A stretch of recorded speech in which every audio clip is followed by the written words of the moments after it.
Hadès déboulonne. Amphitryon s'est blessé le pied et demande à Hercule de surveiller ses moutons. Oui, ça fait vraiment partie du scénario. Enfin papa, je suis un apprenti héros, tu te souviens? Et toi, tu te souviens de ce qui s'est passé la dernière fois que tu as gardé le troupeau? 1. Comment il a pu faire en sorte qu'un mouton s'électrocute? 2. Pourquoi tu veux qu'il garde les moutons alors? Et en Olympe... Le comité tiendra compte de la requête d'Artémis pour désigner le sanglier des Carpates, espèce menacée. Le sanglier des Rimantes, tu veux dire? Ça veut rien dire, le sanglier des Carpates. La demi-déesse Hécate apparaît.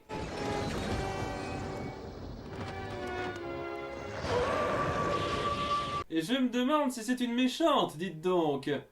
Apparemment, tous les mauvais dieux ont le teint bleu pâle non luisant.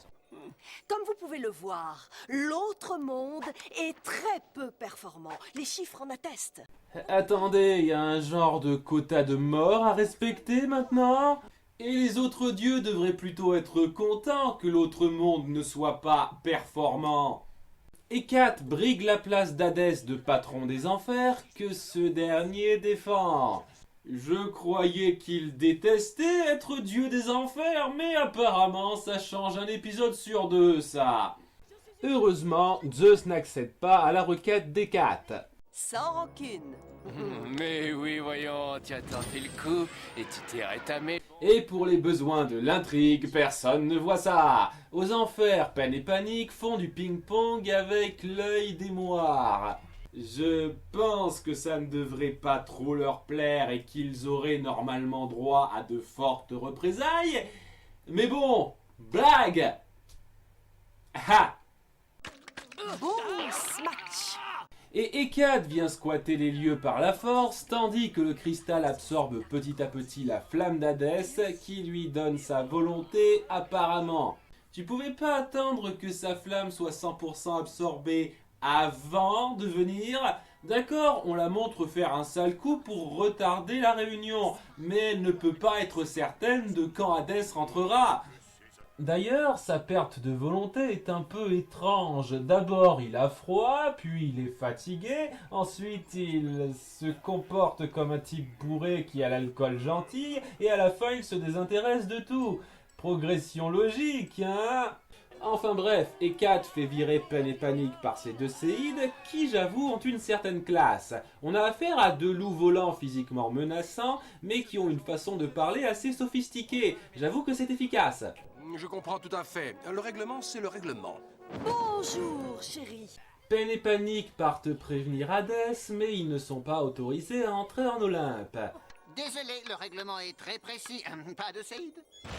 Même si ça les a pas empêchés d'y entrer 2 épisodes plus tôt. Bref, ils sont forcés d'aller demander de l'aide à Hercule. On passait dans le coin. Et ils savaient qu'ils se trouvaient ici à garder les moutons parce que... Hercule ne veut tout d'abord pas les aider, mais il lui force la main en prenant son troupeau de moutons en otage. J'arrive pas à croire que j'ai dit ça.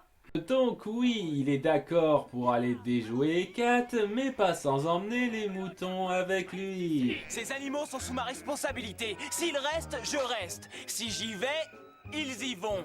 Ouais, plutôt que de les garder enfermés dans un lieu sûr, emmenons-les avec nous dans les enfers. Ah oui, Hadès doit faire un boulot assez merdique si des moutons peuvent survivre là-bas sans problème. Et puis merde, c'est pas comme si tu pouvais juste laisser un des deux glandulats pour les garder. Ah, du côté d'Hécate... Le temps que ce grand conseil des dieux se termine, les pouvoirs de Hadès seront épuisés et je serai la nouvelle patronne. Et à nouveau, y a aucun autre dieu qui va s'interposer après ça? T'as fait ton putsch, bravo, t'as le poste. Gentil toutou SMMR. Ah si. Ça, c'est un truc consistant avec le film. Cerbère est une tanche. Honnêtement, ça m'aurait pas déplu que vous ne soyez pas en continuité avec cette partie-là. Notre objectif premier, augmenter le nombre d'admissions. Commençons par l'humanité tout entière. Ah, gru, je suis super méchante. Donc, après avoir péniblement traversé le Styx, Rappelez-vous, je ne fais que passer. Hercule confie le troupeau de Guignols avant de s'attaquer à Hécate. Chose qu'il aurait pu faire avant de traverser le Styx. Ouais, c'est un épisode où le cerveau du héros est en congé. Donc il entre dans le repère, on montre les deux mongolitos avec les moutons et on repasse à Hercule. Une seconde, c'est quoi ça? Le plan d'avant, Herc est à terre aux prises avec les loups et Hécate est en l'air. Et juste après, Herc est debout avec les loups qui volent derrière et Hécate est sur le trône. C'est quoi cette transition à deux ronds? Ils ont changé d'animateur entre les deux plans? Pendant tout ça, une brebis décide d'accoucher parce que pourquoi pas? Sa grossesse a dû se faire très vite vu que quelques minutes avant, elle était aussi épaisse que Peine ou Panique et là, elle est plus grosse que les deux réunis. Oh, c'est trop merveilleux.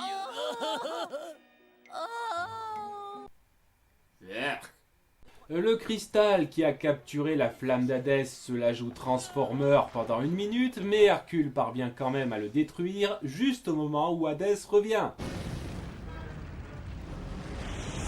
Panaming, faut que j'y aille, y a pas de quoi. Qu'est-ce que tu disais? Eh, si tu avais été à ma place, tu aurais fait la même chose, non? Et toi, si t'étais à ma place? Ah vraiment, s'il y en avait plus des échanges comme ça. Peine et Panique se sont attachés aux petites boules de laine et veulent les garder maintenant, si vous voulez. Mais peut-être que ce sera le début d'une relation amicale conflictuelle entre eux et Hercule, maintenant qu'ils ont des centres d'intérêt communs.